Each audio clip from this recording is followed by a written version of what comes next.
Buenas noches, mi nombre es Carlos Martínez, soy parte de la Organización Cultural Sopocachi. Nosotros, con el auspicio y el apoyo de la Cinemateca Boliviana y de la Embajada Norteamericana en Bolivia, estamos realizando estas sesiones donde hacemos un cineforo acerca de películas norteamericanas y tratamos de tener invitados especiales con los cuales comentar, ¿no?, de las películas y tratar de ver en el debate cómo podemos generar, ¿no?, cierto conocimiento, cierta información para, en parte, entretenimiento de la gente y también para que la gente se vaya enterando cosas, vaya aprendiendo cosas, ¿no? Entonces, para esta sesión nos ha tocado hablar acerca de la película Wonder Woman, o Mujer Maravilla, de la directora Patty Jenkins. Es la última versión en cine de esta heroína. Y tenemos como invitados especiales a Mariana Ruiz, que ella nos comenta, es fanática de la Mujer Maravilla, sabe un montón de cosas y cosas relacionadas también al cómic en general. Y a Álvaro Ruilova, que él es también, bueno, sabe mucho, vamos a aprender mucho con ellos acerca de esta heroína del cómic, y él es también realizador de cómic boliviano, ¿no? Él ha sido parte del equipo que ha hecho el cómic de la novela Periférica Boulevard de Adolfo Cárdenas, que la pueden encontrar, es un libro maravilloso de la Biblioteca del Bicentenario. Entonces, en algún momento vamos en esta charla también tratar de tocar este tema. Pero nada, no les damos la bienvenida esta noche a Mariana y a Álvaro. Mariana, puedes saludar a la gente que nos está viendo ahorita en Facebook. ¿Cómo están? Es un gusto estar con ustedes compartiendo un tema tan interesante como es esta, para mí, la mejor película de DC. Vale, sí. Se Álvaro. nota lo, se nota lo fanática que es Mariana, pero bueno. Igual un saludo para todos los que están aquí, para conversar un ratito, para pasarla bien y aprender un poco y intercambiar criterios respecto a no solamente Wonder Woman o la Mujer Maravilla, sino muchas otras cosas relacionadas a la historieta y al cine contemporáneo. Exacto, ¿no? Ahora, una de las premisas de este cineforo es que, bueno, por temas de derechos y cosas no podemos facilitarles ningún enlace ni colgar en el Face, pero a las personas que no han visto esta película, es de la película, si no me equivoco, del 2017, ¿verdad? Eh, Búsquenla, está en varios servicios de streaming, de películas en línea. Pero yo creo que muchos ya la han visto, así que de aquí en adelante, alerta spoiler, porque vamos a hablar justamente de la película. Vamos a ver en cuántos actos está dividido. Para mí está dividido en 3 actos, no sé aquí los especialistas, y vamos a tratar de dilucidar y con una excusa el cineforo, ¿no? La película es una excusa justamente para después terminar hablando de temas relacionados, como Álvaro nos dice, ¿no? El cine de los héroes, que puede tener tanto detractores como fans, ¿no? O alguien que está en el medio, que tiene ideas de ambos lados, ¿no? Entonces, a ver, primero, ¿quién es la Mujer Maravilla? Mariana, a ver, ¿nos puedes dar así una síntesis de, digamos que hay algún perdido en este planeta que no sabe quién es la Mujer Maravilla? Bueno, la Mujer Maravilla, Wonder Woman, nació hace casi 80 años de la imaginación de Marston, un señor que decidió crear un personaje que fuese distinto a las típicas mujeres que eran acompañantes de los héroes masculinos, ¿no? Y para eso se basó en fuertísima, eh, una fuertísima tradición de mujeres guerreras, que son precisamente las amazonas, ¿no? Y estas amazonas están en una isla griega que es Temisira, donde la reina Hipólita, se dice, crió a Wonder Woman de la arcilla y le rogó a Zeus que le regalara vida, ¿no? Estos son todos elementos míticos del mundo griego y, por supuesto, el origen de Wonder Woman va a ser algo que se va a revivir mucho. Imagínate, son 80 años de cómic, más de 2 series y varias películas.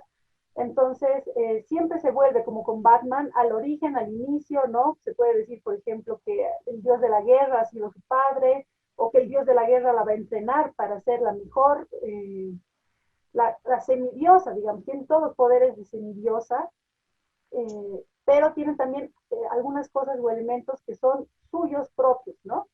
Tiene el lazo de la verdad, con el que nadie puede evitar no decir lo que siente, ¿no? Pero también es un lazo poderoso, mágico, donado por los dioses, ¿no? Tiene estos brazaletes que evitan las balas, ¿no? Y tiene otras armas que se van dando, que se le van regalando, como en la tradición griega se regala, por ejemplo, los zapatos alados del texto para que lleven los mensajes de los dioses, ¿no? Entonces, todas esas atribuciones hacen que ella surja. Por supuesto, se parece mucho a lo que se hizo en Marvel con Thor, porque Thor también viene de la mitología nórdica y se le dan los elementos que tienen las sagas, ¿no? Entonces, es como que en ese momento empiezan a surgir estos íconos o a resurgir. Para mí siempre son puestas nuevas en escena de mitos muy ancestrales o antiguos, ¿no? Que se les da también una significación nueva. Y en estos 80 años hemos tenido varias versiones. Genial, nos has dado una introducción fantástica. Yo creo que justamente ese es el background, ¿no?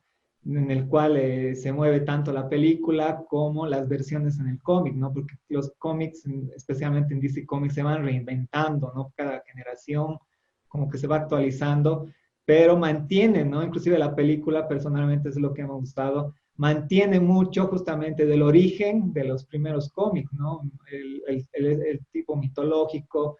Y lo que tú decías en algún momento, yo también estoy de acuerdo, que es por lo menos de estas últimas décadas, es la mejor película hasta el momento de la DC Comics acerca de un héroe, ¿no? Porque la DC Comics ha ido tropezando hasta llegar a la Mujer Maravilla con temas, ¿no? Que han ido haciendo que sus películas no cuajen, ¿no? No sean, no queden, qué sé yo, en el imaginario, y problemas, qué sé yo, inclusive tragedias, ¿no? Como creo que la muerte de la hija de uno de los directores, del Zack Snyder, cambio de directores, cuando los ejecutivos de la Warner se meten. Entonces es bien complicado, cosas que no ha pasado en la otra casa, ¿no? En Marvel, ¿no? Y justamente se decide hacer esta película con la dirección de Patty Jenkins, ¿no? Y bueno, a ver, Álvaro, tú, a ver, ¿qué otros temas introductorios acerca de la Mujer Maravilla nos puedes comentar o más o menos para iniciar, digamos, una base que nos puedes decir? Bueno, como un apunte, así un poquitito respecto a lo que estaban hablando acerca del cine de ese cómics en contemporáneo, creo que es una apreciación personal, pero como película me parece que mucho más interesante es la de Batman, las dos primeras, sobre todo la segunda de Christopher Nolan respecto a adaptación de un personaje de DC en el cine, ¿no? Hay que tomar en cuenta de que de los primeros personajes que se adaptan al cine son los personajes de DC, tomando en cuenta la versión de Richard Donner de Superman, por ejemplo, o la versión de Tim Burton de Batman, estamos hablando del siglo pasado. Claro. Habría que tomar en cuenta, pero que esta nueva intención de generar un universo cinematográfico, obviamente copiando la fórmula de Marvel, que es lo que intentó hacer DC Comics con las películas que van posteriores a la trilogía de Christopher Nolan, ¿no? Hablamos de las películas de Zack Snyder, hablamos de esta versión de Wonder Woman, o la de James Wan de Aquaman, y su frustrada, entre comillas, intención de unirlos en una película de Liga de la Justicia, que va a tener una revancha, se cree, en esta nueva versión que sale para televisión, que es el corte original del director original de la película de la Liga de la Justicia, que era Zack Snyder, y que no pudo terminarla por motivos que tú mencionaste, ¿no? Motivos personales. Eso como un acápite, como una notita, ¿no? Exacto. Y bueno, lo que dijo Mariana es completamente, o sea, englobó en realidad todo lo que surgió como Mujer Maravilla en un principio. Hablabas tú también de las versiones en cómics, las versiones impresas. Hablamos de que en algún momento se creía que la Mujer Maravilla no era un personaje tan emblemático, no reflejaba de una manera tan realista las aspiraciones de las mujeres, sobre todo en la época de los años 70, que era el movimiento de la liberación de la mujer, el movimiento feminista de esa época. Entonces intentaron cambiar a la Mujer Maravilla, intentaron rediseñarla, intentaron hacer un reboot, como se diría actualmente, y fue odiado por completo, ¿no? Recuerdo que creo que fue Denis O'Neill quien se encargó de eso, y lo que hizo básicamente fue volver a la Mujer Maravilla en un personaje, según ellos, más realista, más contemporáneo, más creíble, y le hicieron una especie como de karateka ninja. la despoderaron por completo, le quitaron todas sus cualidades y la gente la odió. Fue básicamente lo que pasó con la Coca-Cola y su sabor nuevo, que no pegó para nada. Ahí salieron figuras feministas en ese entonces que dijeron que ellas habían vivido con la Mujer Maravilla desde sus inicios, la habían utilizado, había sido una inspiración para ellas, y el hecho de que la transformaran de una manera tan radical había sido una afrenta y era básicamente un despropósito total, ¿no? Entonces, eso nos hace creer a nosotros, o llega como una muestra de cuánto había calado en sí ese personaje, que es realmente el primer personaje femenino, el primer superhéroe femenino que aparece en las historietas, ¿no? Eh, y hay que tomar en cuenta que es también la primera película femenina de un superhéroe que sale actualmente, no había habido antes otra, ¿no? Como un superheroína, evidentemente. Hay otros personajes héroes dentro de la cultura contemporánea, dentro del cine fantástico, como, bueno, sabemos, ¿no? Como Sarah Connor, o como Helen Ripley, o Barbarella, etcétera, etcétera, ¿no? Pero dentro de en sí la categoría de superheroína vendría siendo la Mujer Maravilla y evidentemente tiene una legión inmensa de fanáticos, tanto del sexo masculino como del femenino.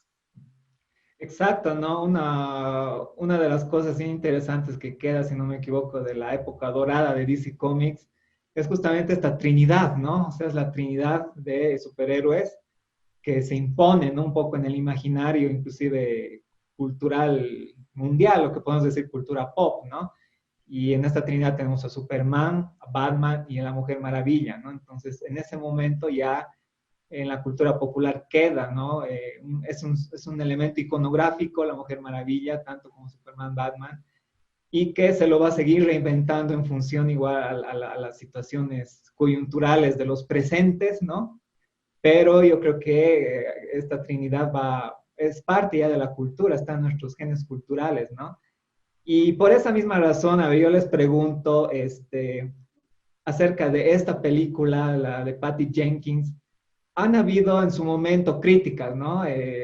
Algunos decían es una película feminista, otros decían no, ahora que un poco está este tema, otra vez está saliendo, se está reinventando, se está reconfigurando los conceptos de feminismo en el mundo por muchos temas, ¿no? Que son importantes, que hay que tomarlos en cuenta.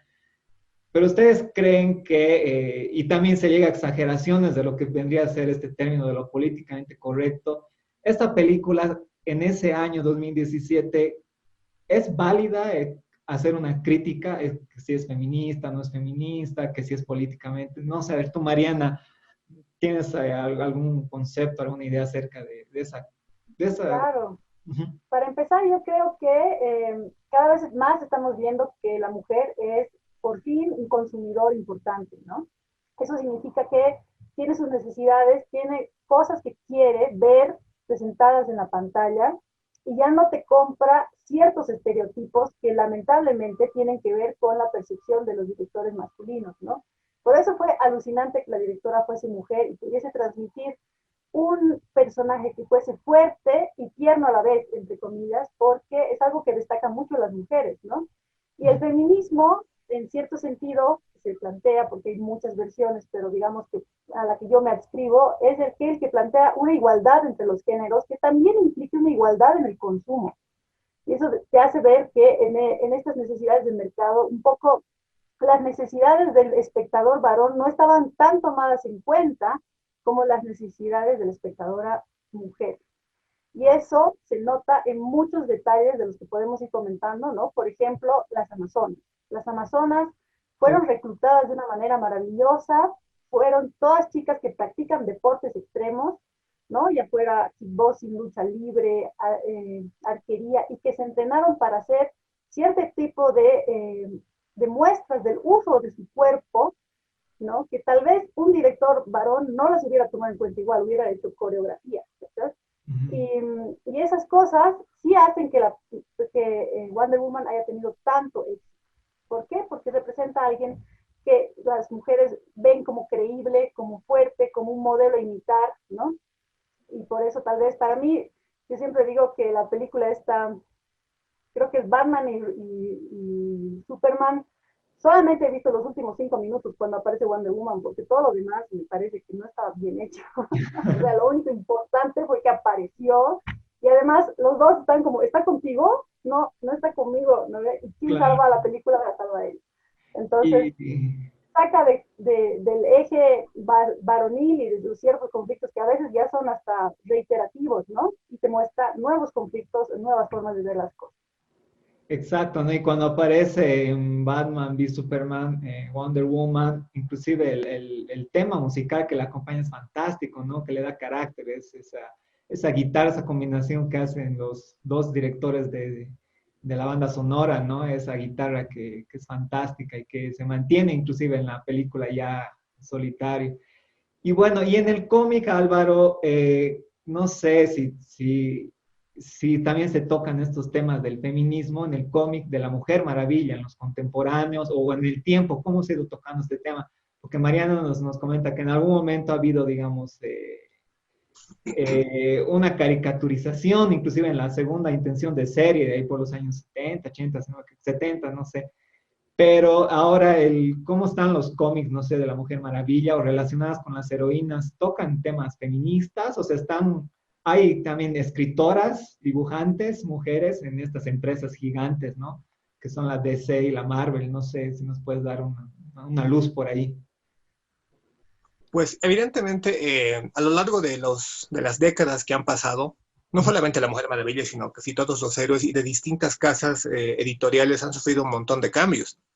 El Batman de Bob Kane, por ejemplo, cuando lo creó, es muy diferente al Batman de Dick Sprang de la época de los 60, o al Batman de Dennis O'Neill, o al Batman de actualmente, ¿no es cierto? A medida que la sociedad cambiaba, también esos personajes tenían que modificarse. Hubo un momento después de la Segunda Guerra Mundial donde los cómics se consideraban un producto que era nocivo para la lectura infantil, porque al parecer pensaban que propiciaban cierto tipo de estereotipos que no eran muy buenos. Los cómics tuvieron su mejor momento en la época de la Segunda Guerra Mundial. Era incluso un material que se llevaba al campo de batalla en Estados Unidos como propaganda nacionalista. Pero cuando eso sucedió, cuando se terminó la guerra, la gente asociaba demasiado a la historieta con esa época, con momentos de escasez, con momentos de racionamiento, con momentos bélicos. Entonces, los superhéroes todos terminaron siendo desdibujados. Muchos superhéroes, muchos títulos de superhéroes desaparecieron, solamente se conservaron los que eran más relevantes, en este caso Superman, Batman y Wonder Woman. Y no sé si tú estás consciente de cierto tipo de estereotipos graciosos, entre comillas, que caían sobre Batman y Robin y sobre una relación, entre comillas, homosexual o abusiva que podían tener ellos. Esta idea surge básicamente de esta época, de intentar ver a los cómics como algo malo. Y si existían lectores de historieta, eran los niños que leían estos cómics como si fuera algo prohibido, tenían sus cómics debajo como si fuera pornografía, debajo de su colchón. Y evidentemente la Mujer Maravilla también cayó en esto. Tengo entendido que había un psicólogo que fue el que sacó un libro que hablaba acerca el libro se llamaba La seducción de la inocencia y hablaba básicamente del complejo de Superman, el complejo de Batman y el complejo de la Mujer Maravilla. El complejo de Superman hablaba acerca de un individuo que era, o sea, que se regodeaba en el ejercicio de su poder, de su fuerza sobre los demás, siendo este incapaz de recibir ningún tipo de castigo al respecto, o sea, siendo invulnerable, etcétera, ¿no? Hablaba igual de Batman y Superman, que era un ejemplo velado de una relación homosexual, y hablaba acerca de la Mujer Maravilla, que en ese entonces era una mujer que no era para nada femenina, que era una mujer demasiado violenta, que era una mujer demasiado masculina, podría decir de alguna forma. Entonces, todo esto trató de eliminarse, se modificó demasiado a los superhéroes, pero ya llegado en los años 80, en realidad ya llegaron los años 70, hubo una contracultura en la época en Estados Unidos, la época de la guerra de Vietnam, surgieron otros superhéroes que eran mucho más ambiguos desde un punto de vista moral. Los superhéroes de Marvel, por ejemplo, es la época en la que Stan Lee crea a los Cuatro Fantásticos, crea a Hulk y también crea a Spider-Man. Y si uno hacía una comparación entre tipos de personajes, uno se daba cuenta de que los personajes de DC eran personajes que eran bastante planos desde un punto de vista psicológico, eran bastante fáciles de comprender, algunos incluso decían que eran realmente literatura para niños. Y para adolescentes y adultos podía ver a estos personajes de Marvel que tenían muchos complejos, tenían una dualidad, tenían una ambigüedad moral, como Hulk, por ejemplo, que era un monstruo benévolo, pero cambiaba, era un Mr. Hyde, un Dr. Jekyll, ¿no es así? Entonces empezaron a trabajar este tipo no sé, de arquetipos en personajes y había una mayor riqueza, incluso narrativa, en Marvel. Entonces, en DC Comics intentaron hacer algo similar y consiguieron la ayuda de muchos, sobre todo escritores europeos, escritores británicos. Ahí hablamos de Alan Moore, ahí hablamos de Neil Gaiman, hablamos también de escritores americanos que intentaron deconstruir estos personajes, los hicieron un poco más contemporáneos. Hablamos de Frank Miller con su obra Dark Knight Returns. Y en base a eso se modificaron los personajes otra vez. Como te decía, siempre estos personajes van cambiando a medida que la sociedad necesita cosas nuevas, hablar de conflictos nuevos. Evidentemente los cómics contemporáneos de la Mujer Maravilla son abiertamente feministas, porque es necesario que se hable de eso, ¿no? Ahora actualmente están recién poniéndose en la palestra social, que ha habido muy poca inclusión, no solamente respecto hacia la mujer y el cine, o hacia la mujer y el cómic, sino también de las minorías raciales, de las minorías sexuales. Hablan de minorías entre comillas, porque nunca se sabe realmente cuántas personas son o cuáles son, porque siempre estaban relegadas y escondidas. Entonces, el cómic contemporáneo, esto como un dato al margen tal vez, el cómic contemporáneo, el cómic impreso de estas grandes casas está sufriendo una crisis muy grande. Al parecer, es una crisis económica que se ha venido agravando con el reciente brote de COVID. Entonces, en la actualidad es una situación bastante incierta. Se quiere generar algún tipo de inclusión, pero según mi humilde opinión es una inclusión muy forzada. Hablabas hace rato le preguntabas a Mariana qué opina acerca del feminismo que se ve en La Mujer Maravilla, y en mi caso me parece que es un ejemplo perfecto de cómo se tiene que hacer una película abordando ese tipo de temáticas, ¿no? Es un feminismo que está muy entendible, que es muy didáctico, es muy justo y muy correcto en su interpretación, pero también tenemos otros ejemplos y también contemporáneos de películas que son abiertamente feministas, pero que lo hacen horriblemente mal. Entonces, al igual que sucede con Patty Jenkins y su película en este caso, habría que ver cómo hacen con la segunda parte, que saldrá creo que a finales de este año o tal vez al año que viene, es incierto, pero sí, son obras feministas, son obras actualmente muy inclusivas, pero que también tienen un montón de errores y al parecer no están teniendo el apoyo del público lector que ellos esperarían. Exacto. Eso, lo que tú Eh, dices es muy cierto. Tú, Mariana, ¿qué nos quieres decir? Quería decirte que ahorita está a cargo de dibujar Wonder Woman Mariko Tamaki. Por supuesto que hay excelentes dibujantes, mujeres ahora que pueden trabajar a ese ritmo, porque se saca un cómic de 32 páginas al mes. Y eso es realmente un desafío, hacerlo bien, y además es un desafío hacer una línea argumental que pueda tener una resonancia con la gente. Uno de los últimos que salieron, por ejemplo, es de una Wonder Woman que acaba de llegar a enfrentarse con los dioses, que es muy violenta y que quiere empezar a hablar con otros personajes masculinos, pero desde una posición casi de diosa en la que no los entiende, ¿no? Es muy graciosa, digamos, esta percepción que se tiene con ellos. Y hay una historia de amor con Hades, en el que Hades quiere poseerla como una mujer, como a Perséfone, ¿no? Diciéndole, te voy a conquistar, me vas a amar, te vas a quedar aquí, ¿no? Encerrada en el infierno. Y ella, por supuesto, le dice que sí para liberar a sus amigos, y luego le dice que no le ha mentido, porque ella ama a todo el mundo.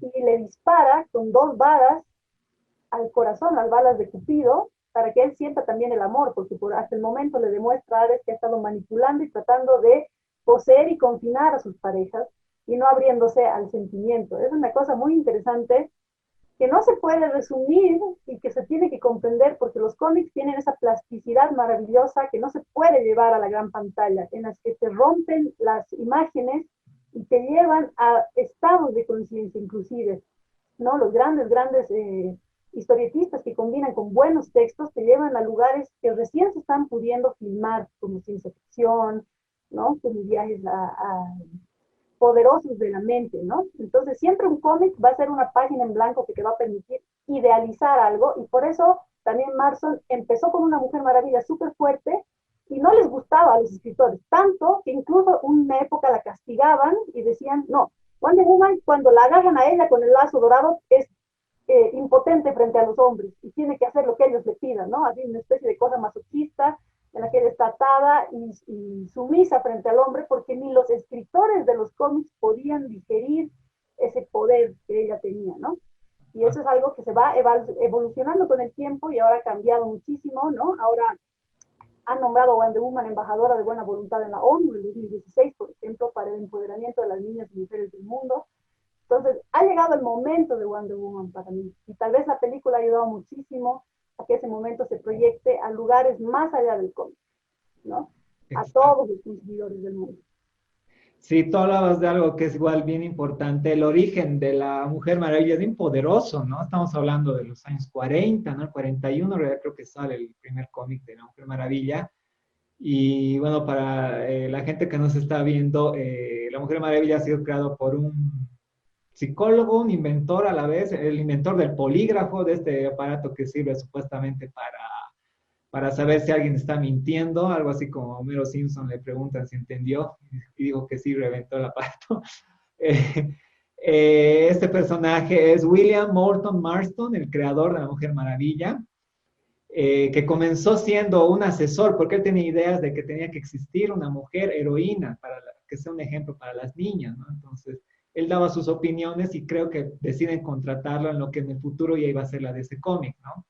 Y lo que tú dices es muy cierto, era un personaje tan poderoso que ni los mismos colaboradores cuando ya Marston trabajaba ya oficialmente para la DC Comics para ya hacer historias de la Mujer Maravilla, no caían en la idea que él ya tenía, que entre comillas podríamos decir que era una idea muy avanzada, pero les comentamos, ¿no? Que el origen de la Mujer Maravilla es muy poderoso porque para estos años, para los años 40, en la sociedad que es norteamericana en ese momento, mucho más cerrada, mucho más conservadora, este señor, el creador de la Mujer Maravilla, vivía con su esposa y su amante, ¿no? Inclusive hay una película que cuenta el origen de cómo él se ha inspirado en la Mujer Maravilla, que toma elementos tanto físicos como de carácter de sus parejas, ¿no? Y en realidad vivían los tres, ¿no? Entonces, es una película muy interesante, ahorita no recuerdo bien el nombre, pero es fantástica, es una forma de entender el origen, ¿no? De que estos temas no son nuevos, ¿no? De que el amor no tiene tiempo, ¿no? Y hay miles de formas de expresar el amor y una forma de cómo él ha tenido este escape justamente por la sociedad, digamos, que obviamente era una familia que era apuntada justamente por la sociedad, no eran estas tres personas, y inclusive no hay estos elementos iconográficos propios de la Mujer Maravilla, que es el lazo de la verdad, los brazaletes de la victoria y demás, que sí son elementos que los toma de la mitología griega, pero a la vez representan, ¿no? También elementos del carácter de sus parejas, de estas dos mujeres que han acompañado en su vida. Es una película muy interesante y yo creo que les va a ayudar un poco a entender que el personaje de la Mujer Maravilla, como dice Mariana, es poderoso desde el origen, ¿no? No sé, por este lado, algo que tengan que comentar, corregirme. Sí, no es más o menos, sí, yo les recomiendo. Les vamos a pasar más rato por el chat el nombre de esta película. Pero bueno, volviendo a Wonder Woman de Patty Jenkins, según yo, puedo dividir esta película en tres actos, ¿no? La introducción, que es fantástica, que es, ¿no? Tenemos al piloto que llega a Temisira, la actriz que han escogido Gal Gadot, igual, fuera de pantallas, es un personaje, una persona muy, muy interesante, ¿no? Ella es si no me equivoco, hebrea, ¿no? Entonces todos sabemos que los israelitas tienen por lo menos, especialmente las mujeres, 2 años de servicio militar en Israel y ella ha tomado este servicio, o sea, es igual modelo, pero es una persona que realiza muchas actividades, no es tanto modelo como una persona ruda, ¿no? Porque imagino que haber estado 2 años en el ejército israelí te genera cierta actitud, cierta comprensión del mundo, ¿no? Y yo creo que el cast es fantástico. Después está el desarrollo ya de la trama, la introducción de la Mujer Maravilla en el mundo real, podríamos decir, ¿no? Y esos conflictos que tiene con los soldados y demás. Y cerramos con la tercera parte, que ya es muy, yo me esperaba otro final, ¿no? Que vaya con el tono de las dos primeras partes. Es un final no malo, pero sí muy común, muy clásico en estos superhéroes de luchar contra un bicho, ¿no? Contra un bicho que sí, en el cómic existe uno de los enemigos de Mujer Maravilla, es justamente el dios de la guerra, que es Ares, ¿no? Pero no sé, a ver, el primer acto o cuántos actos tiene la película, pero más en la introducción, ¿qué opinas? ¿Qué opinas, Mariana, de esta primera parte de La Mujer Maravilla, la actriz, la dirección? Ya nos comentabas algo acerca del resto del elenco. Bueno, primero decir que Gal Gadot, además que ha hecho todas sus stunts, ¿no? Todas las demostraciones de fuerza, cuando se sube al caballo, cuando está peleando con la espada, es ella, es un traje que no puede permitir que haya un doble en muchos sentidos y entonces ha tenido que exigirse, yo creo que muchísimo más, pero eso es normal en el mundo de las mujeres que están llegando a etapas de aceptación tan grandes, siempre se sobreexigen para llegar a un punto más allá y y me encanta eso del personaje también, ¿no? Porque demuestra que se puede utilizar el cuerpo de maneras maravillosas y tiene que ver también precisamente con este uso que ella ha tenido o este entrenamiento previo, ¿no? Después, a mí, concuerdo contigo, para mí el punto de inflexión de la película es cuando ella sube las gradas en el campo de batalla.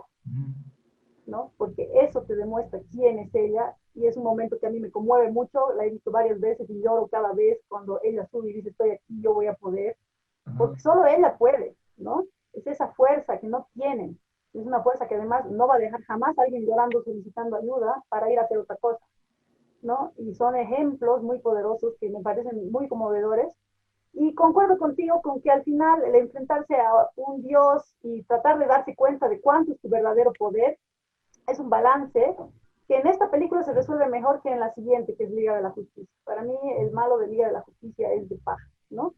Es una cosa así que no llega a tener esa profundidad de dolor. ¿Por qué? Porque es difícil hacer un malvado que puedas así realmente reconocer como una fuerza poderosa del mal. Y eso es algo que a mí me da mucha pena porque estamos haciendo malos muy planos y eso no nos permite identificar la maldad en nuestro mundo actual, que es mucho más sutil y es muy pervasiva, ¿no? En ambientes como la política, en ambientes como la comunicación, en ambientes de juicios de valor, especialmente cuando ahora se trata de una cultura de la cancelación en la que no puedes decir nada que no sea políticamente correcto, ¿no? Que te cancelan todo un discurso por una frase mal puesta o te llaman a que te tuiteen o te insulten y no te dejen decir lo que tú piensas de una manera adecuada. Para mí esos son los verdaderos males del siglo XXI y estos malos de las películas no los representan, ¿no? Exacto, ¿no? Claro, realmente, claro, se hace mucho hincapié en la construcción del personaje de Mujer Maravilla, pero dejan de lado al villano, lo hacen aparecer ahí, una pelea final, un cachascán, podríamos decir, cuando el personaje se dirigía a otro tipo de maldad, lo que tú dices, ¿no? Más, inclusive más grande, ¿no? De otra forma de luchar, ¿no? Pero bueno, esperemos que en la segunda parte el villano tenga más profundidad, ¿no? Que es esta Wonder Woman 1983, 84, que va a salir, ¿no? 84, sí. Tú, Álvaro, ¿qué opinas más o menos de las partes de la película, digamos? ¿Qué sección es la que más te gusta y cuál no, digamos, ¿no? Sí, estoy de acuerdo en que para mí la parte más interesante, la parte más poderosa, narrativa y visual, es la parte media, es la parte en la que, sí, ella sale a la trinchera, detiene el ataque alemán y también la parte en la que tiene una pequeña escaramuza con su grupo de soldados en esa villa. Pero después, cuando ya llega la parte de la fiesta y qué sé yo, me parece que la película se cae bastante, porque justamente tanto el inicio como la parte media es muy potente, o sea, hace realmente la directora un uso muy interesante de las herramientas que estos personajes tienen, ¿no? O sea, cómo es que llega a conocer a Steve Trevor, cómo es que llega a enamorarse de él de una manera tan abrupta, tan rápida, pero completamente comprensible, porque no solamente es el primer hombre que ella ha visto, sino que es un hombre que le ha mostrado algo completamente nuevo, y que puede ser tanto sublime como horroroso, que es esta cruda realidad de la guerra, de la muerte, de la devastación. Entonces son todas esas emociones que le llegan, eso es algo muy comprensible, esas emociones que le llegan de tan en exabrupto, y es bien satisfactorio ver cómo se desarrolla de una manera tan rápida ese vínculo emocional entre los dos. Las escenas de acción me parece que son mucho más interesantes en esas partes que te digo, en las partes de la mitad, sería el nudo de la historia, y lo único que rescato en realidad la parte final es la muerte en sí de Steve Trevor, ¿no? Yo la verdad tengo muy pocas, o sea, tomando en cuenta que esta es una película tan redonda, tengo muy pocas esperanzas con la continuación, porque están cayendo en el mismo vicio de, bueno, lo que sucedió no es tan importante, ¿no? Por lo que podemos ver en la continuación de Wonder Woman, vemos que Steve Trevor está vivo de alguna manera mágica otra vez. Y lo Claro, interesante era ver cómo este personaje, teniendo todas esas capacidades, asume una pérdida, ¿no es cierto? Se da exacto. cuenta de la crudeza en sí, de la realidad en sí, de la vida, del entorno en el que está. En realidad estaba protegida, estaba en un mundo idílico en esa isla y después tiene que salir al mundo y tiene que ser como una embajadora de ese mundo que pueda guiar, que sea como un faro para la humanidad en sí, porque básicamente es una semidiosas. Entonces, me parece que o sea, es una de las películas que más me gustan de DC Comics, evidentemente. Hay algunas que me gustan más, hay algunas que son horrendas, evidentemente. En un principio no me gustaba el cast, no me parecía que esta actriz, porque es una actriz que, o sea, es muy carismática, te cae muy bien apenas la ves, la veía un poco delgada y la veía con muy pocas capacidades histriónicas, la verdad.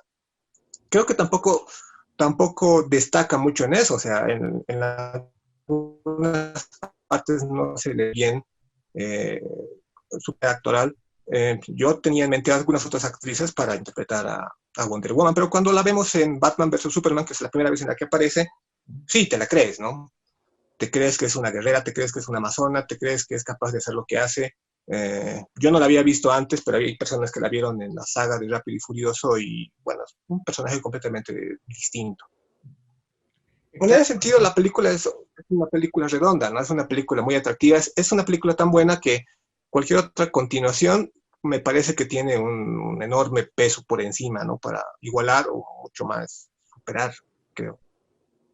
Claro, Tal vez podemos llegar al tema de que estamos tratando de cazar películas en el universo DC, como se estaba tratando de cazar películas en el universo Marvel.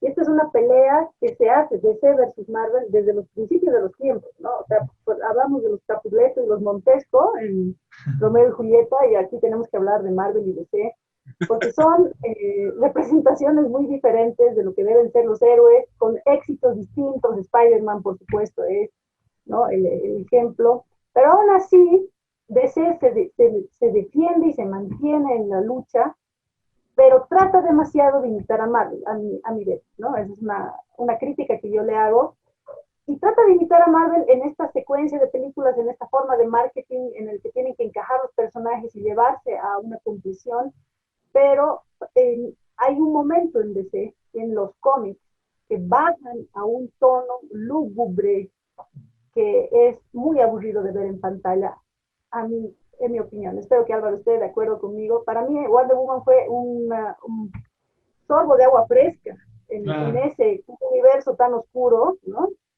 Y me parece que funcionó bien en la Liga de la Justicia porque lograron hacer una especie de química de estos personajes que es más creíble, pero que tal vez ni siquiera hubiese sido necesaria, ¿no?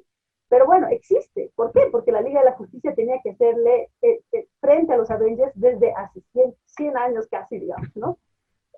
Es una lucha de marketing fuertísima, es una lucha de percepciones, y también hay personajes cada vez más interesantes en los cómics en los que vos ves que son los paralelos, ¿no? Qué sé yo, hay un doctor que maneja la magia en los dos lados, ¿no? Hay personajes icónicos, pero también hay personajes secundarios que son muy similares, pero cada uno tiene que darle su estilo, ¿no? Y es un poco como que es un juego, y hay gente que es ardientemente DC, y hay gente que es ardientemente Marvel, y que no quiere saber, ¿no? De uno de los universos. Y hay que ver qué va a pasar en adelante, porque si quieren mantenerse con esta lucha, digamos, que va más allá, que es una lucha de metaficciones, es un peso, como dice Álvaro, y a veces los pesos, si no te liberas de los pesos, no puedes hacer algo nuevo, ¿no? Exacto. Claro, ¿no? Entonces, Es que yo creo que entre los análisis que hay que hacer, ya un poco alejándonos, qué sé yo, porque yo igual, yo no sé, yo no me considero súper fanático de los cómics, de los superhéroes, pero tengo mi pequeña colección de cómics. Creo que estoy dentro de la media mundial, que su superhéroe favorito es Batman, ¿no? Porque supuestamente es el más realista y no sé qué. Además, qué mejor superpoder que tener un montón de plata para... Eh, pero lo que hay que entender, yo creo, es que lo que tú dices es muy cierto, más allá del entretenimiento, del mensaje que pueda haber o no pueda haber. En síntesis, lo que estamos viendo es una lucha de marketing entre dos empresas que quieren vendernos cosas, que quieren vendernos héroes y que no están iniciándose en el negocio, sino han vendido desde la Segunda Guerra Mundial, ¿no? Tenemos al Capitán América golpeándolo a Hitler, tenemos a los soldados en el frente europeo norteamericanos leyendo a Superman en sus momentos de descanso, ¿no? Sí, yo creo que es interesante, es sano hasta cierto punto tener ideales de fantasía, héroes, no sé, pero estamos viendo, estamos en realidad en medio de una lucha de marketing, yo creo eso, ¿no? Entonces, el cine es eso, el cine norteamericano y el cine en general, desde que se crea, su fin es justamente entretener. Y justamente esta palabra entretener es muy criticada por muchos intelectuales, ¿no? Tenemos al mismo Aldous Huxley, que en su novela El Mundo Feliz critica que la gente va a vivir dopada en el entretenimiento, o sea, va a estar discutiendo cosas, qué sé yo, hablando de cosas que no son elementales desde su punto de vista para la consistencia de una civilización, cuando las cosas importantes son como granadas de humo, ¿no? Mientras estamos discutiendo de cosas superficiales, otros son los que toman las decisiones y riendas del mundo, es más o menos lo que se escribe en El Mundo Feliz. ¿Qué tan válida es esto para ustedes? Los cómics, estas cosas son, digamos, elementos distractivos o no hay que, o hay que tener un punto medio, ¿no? O sea, ¿qué opinan ustedes? Si quieren, empiezo yo. Hay dos cosas. Una es el poder de las historias y otro, por Mariana. supuesto, esta narración. Álvaro. En este casi ya va a ser un año desde que hay COVID en este planeta. Y ha habido ya, va a hacerse con marzo del año que viene, un año que hemos estado en teoría confinados. Y creo que ese tipo de entretenimiento banal ha sido lo único que hemos podido tener realmente. Entonces, no es algo que no tiene mucha utilidad, y que es algo que uno debería de dejar a un lado porque embrutece o idiotiza. Evidentemente hay cosas que son entretenimiento y que no son, y que no te brindan nada más que eso, ¿no es cierto? Incluso si uno consume eso sabiendo que es básicamente lo que es una pizza, que es básicamente algo para entretener el paladar, pero que no tiene nada nutritivo, no tiene nada de malo que la consumas, incluso si la consumes regularmente. El asunto es que tu dieta diaria consiste en únicamente pizza. Evidentemente, después de unos 2 o 3 meses te enfermarás. Una persona que tiene ya un criterio formado, ¿qué es lo que realmente busca que el ciudadano medio de una sociedad sana sea? Una persona con criterio es capaz de poder consumir de todo y es capaz de darse cuenta de qué es lo que está consumiendo. En el caso de los cómics, en el caso del entretenimiento, de las artes creativas, del cine, en realidad, si uno mira las cosas con esa óptica, todo es superfluo. Desde la Mona Lisa, porque ¿qué es la Mona Lisa? Es una pintura en una pared. No te aporta nada, no te brinda nada, incluso te quita el tiempo si es que te vas a 2 horas a hacer la cola en el Museo del Louvre para poder verla, ¿no? Entonces uno tiene que saber ver hasta qué punto requiere y necesita. El arte es la comida del alma, como decían varios filósofos, ¿no? Entonces, el cómic es arte, el cine es arte, evidentemente. Todo lo que uno hace, todo lo que el ser humano hace con miras a expresar una emoción, a generar algún tipo de discusión, a proponer algún tipo de criterio, es arte en realidad. Y el arte es, o sea, habrá buen arte y mal arte, eso es algo que cada quien diferencia, ¿no? Porque es una lectura subjetiva. En el caso de estas cosas, de estas obras, yo recuerdo que había una anécdota muy interesante. Hay unas líneas en Estados Unidos de suicidio. hay personas que llaman con depresión y estas personas tienen un trabajo que es voluntario de poder hacer algún tipo de reflexión y qué sé yo. Y al parecer muchas personas decían, yo me voy a esperar hasta que acabe la saga del infinito, Infinity War, para ver qué hago, si me suicido o no. Entonces, para que te fijes bien, o sea, hay eventos que están relacionados con el entretenimiento y la cultura de masas que pueden generar una expectativa tal, un deseo tal de poder formar parte de esas, que puede darte un motivo, así sea banal o burdo, para vivir, ¿entiendes? Entonces, hay que tomar muy en cuenta todo esto, porque como quedó expuesto, como te decía, en esta pandemia, o sea, si no hubiéramos tenido internet, si no hubiéramos tenido cables, si no hubiéramos tenido libros o cómics, nuestra vida hubiera sido miserable, pero no tienes idea hasta qué punto, ¿no? Ah. Eso. Mariana, tú, ¿qué nos comentas? Coincido plenamente con Álvaro, estoy muy contenta de poder tener esta conversación con él, porque existe el poder de las historias, ¿ya? Para mí, uno de los libros más interesantes es el de George Orwell, ¿no? Aldous Huxley, por supuesto, hace esta crítica del entretenimiento diciendo nos van a manejar y va a haber un error en el sistema y tal vez por eso esta distopía va a funcionar siempre así, ¿no? Y es una mirada triste. Y Orwell también plantea esto, ¿no? Plantea el Ministerio de la Verdad es el que maneja las mentiras, el Ministerio del Amor es el que maneja la guerra, ¿no?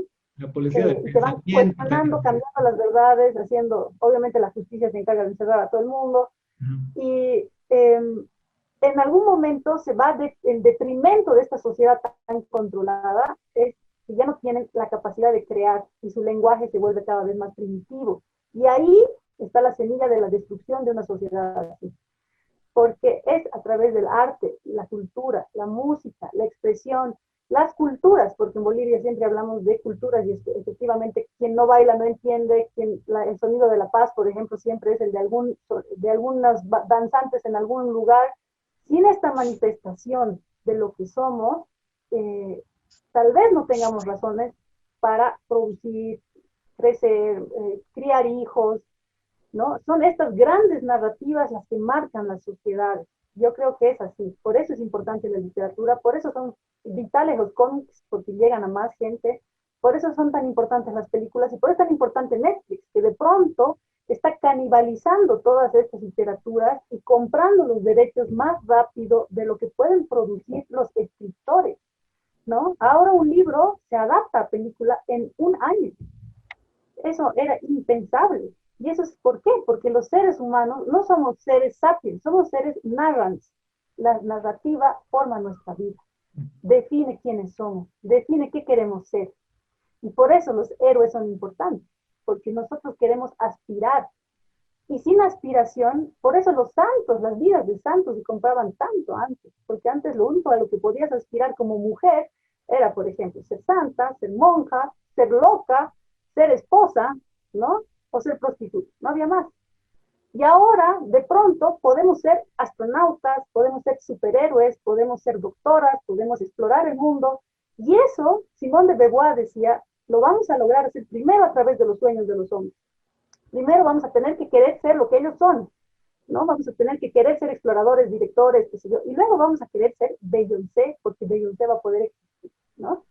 Entonces, esa importancia puede ser, por supuesto, que se canibaliza, como te digo, y las grandes corporaciones se aprovechan de estos momentos y tratan de mantener y mover las cosas hacia un solo lugar. Pero no se puede, porque nosotros siempre vamos a encontrar métodos alternativos, nos vamos a alimentar de eso, como de la pizza o del McDonald's o de lo que sea, como un sustento mínimo necesario, pero vamos a lograr crear nuestras propias cosas. Y por eso Álvaro crea sus propios personajes de cómics, por ejemplo.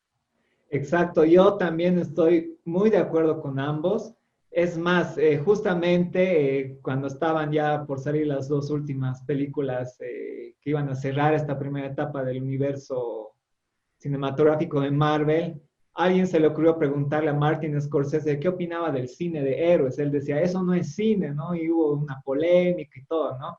Para mí, Martin Scorsese es uno de los grandes directores de la historia del cine, me encantan sus películas, pero ahí la peló. Bueno, también, o sea, puede ser por muchas razones que ahora comercialmente se venden más las películas de héroes, por X o Z razón, pero no puede decir que no sea cine. Ahora, otra cosa que sea sean películas que a él no le gusten, digamos, ¿no? O que él no haría, está en todo su derecho de él. Pero yo no estoy de acuerdo con Scorsese de que las películas de héroes no sean cine, porque sí son el cine. El cine nace justamente con el fin de entretener.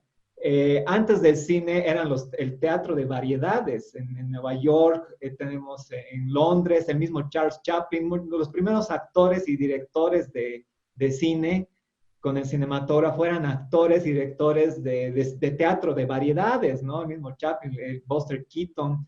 Entonces, lo único que se hace es, en vez de poner actores de teatro, se los pone en una pantalla, pero el público va, el elemento del teatro se vuelve en cine, y obviamente puede ser muy discutible muchos elementos, pero no se puede negar lo que ustedes dicen, ¿no? El arte, la creatividad, la creación, la idealización, porque inclusive el cómic comparte orígenes en Norteamérica con la ciencia ficción, ¿no? Eran justamente estos cuentitos del pulp que los niños compraban con centavitos, el polvo de papel de periódico, el papel barato. Y los primeros escritores de ciencia ficción, o sea, inclusive la ciencia ficción hasta el día de hoy hay literatos que la asumen como literatura de segunda, ¿no? Y en sus orígenes era mucho más esa crítica. Y los grandes escritores, por decir, la primera generación, los que se dicen padres de la ciencia ficción, han empezado escribiendo en estos pulps, ¿no? Era una combinación de cómic, ¿no? Tenemos a Isaac Asimov, entre el más importante, digamos, y las novelas que han generado estos señores fantasiosas, extremadamente irreales, entre comillas, y todo, han inspirado a generaciones de ingenieros, ¿no?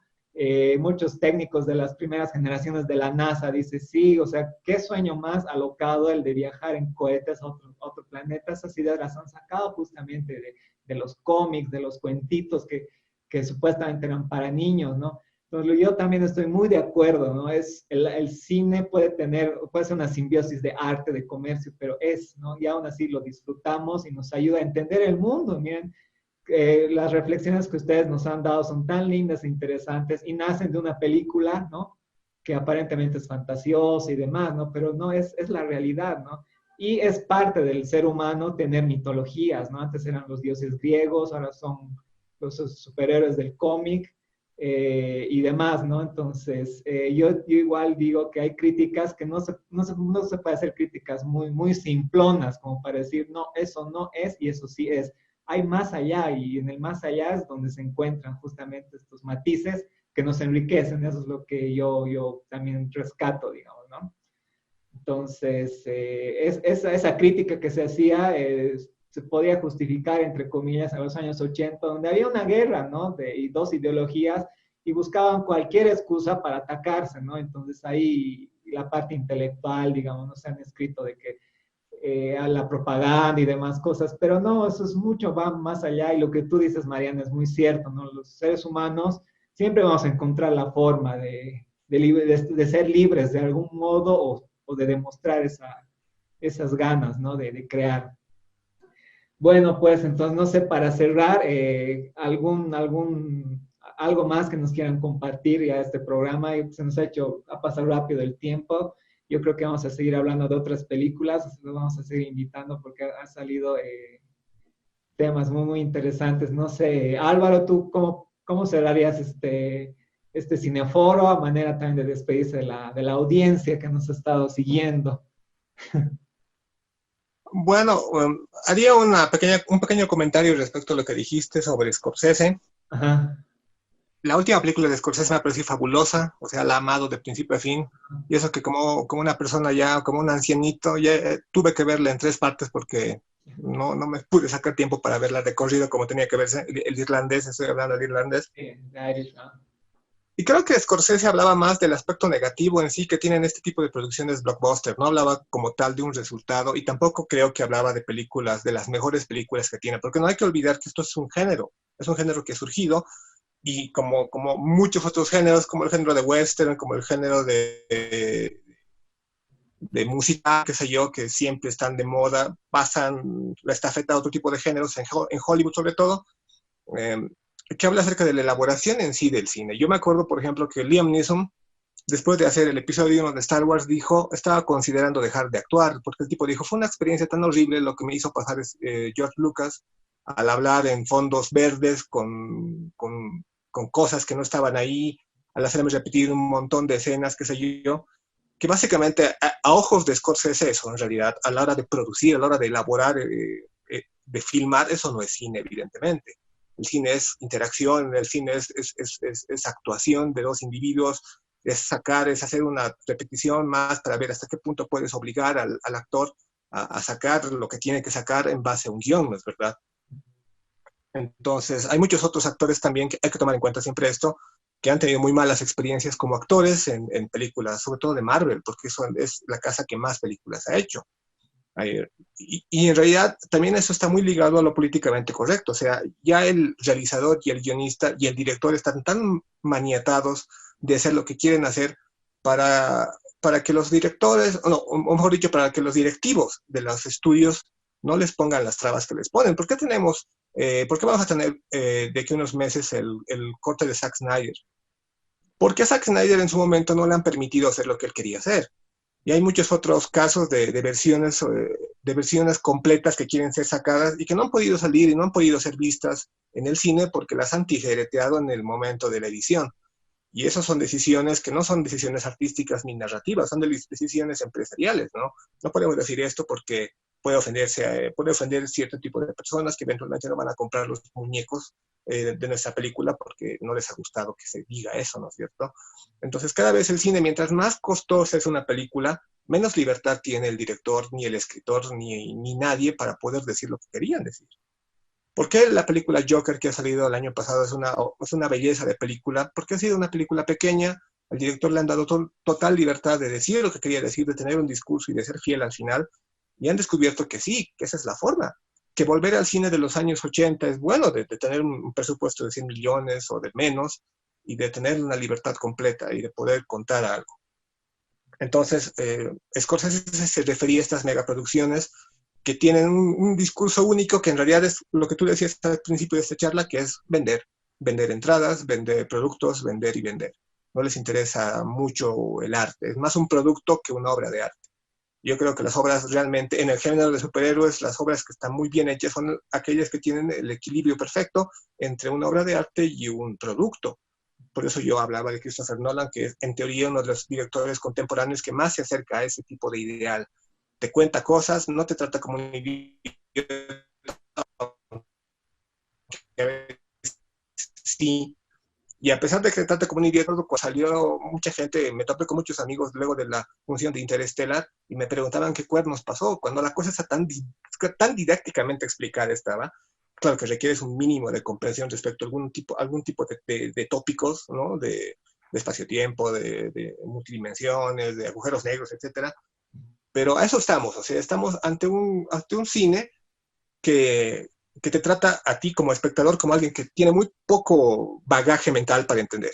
Y probablemente sea porque realmente estamos rodeados de personas que van al cine con muy poco bagaje para entender. O sea, no, hay que tomar en cuenta mucho eso, ¿no?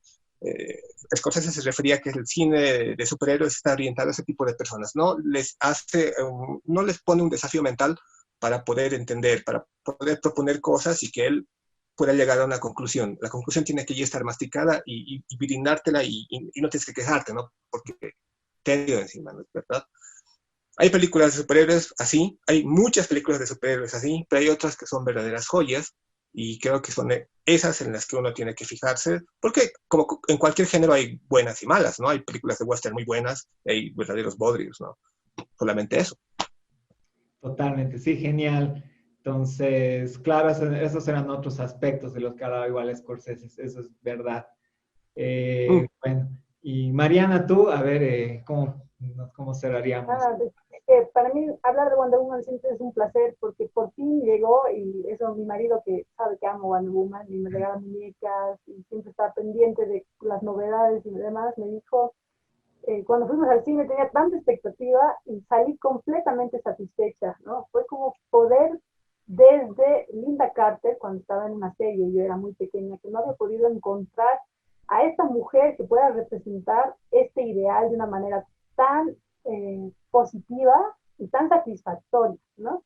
Entonces me ha parecido que estaba todo bien. Me alegró muchísimo que decidieran cancelar la serie, porque al principio salieron unas cuantas fotos de una serie en la que ni siquiera el disfraz estaba bien hecho, el personaje no cuajaba, y escucharon a la gente. Imagínate qué tan poderoso es el imaginario para que se cancelara una serie por dos fotos que no les gustaron a nadie, ¿no?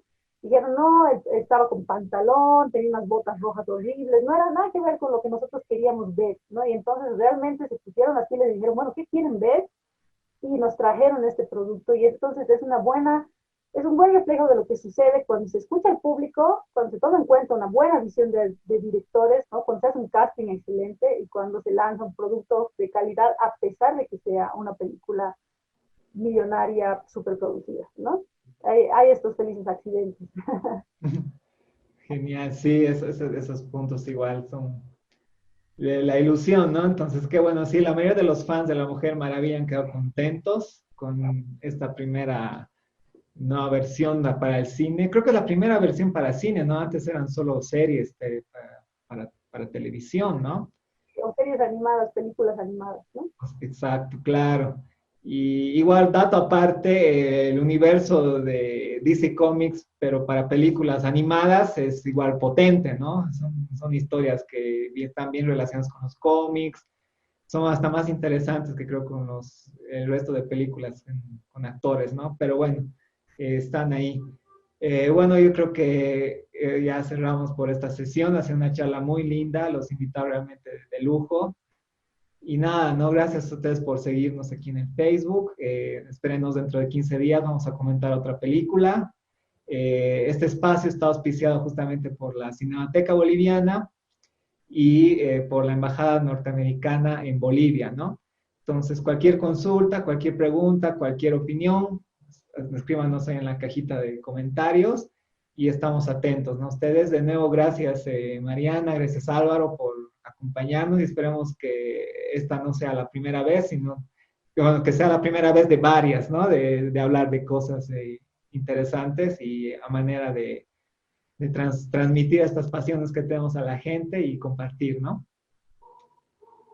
Gracias. Bueno, pues entonces nos vemos Álvaro, nos vemos, hasta la próxima. Chao.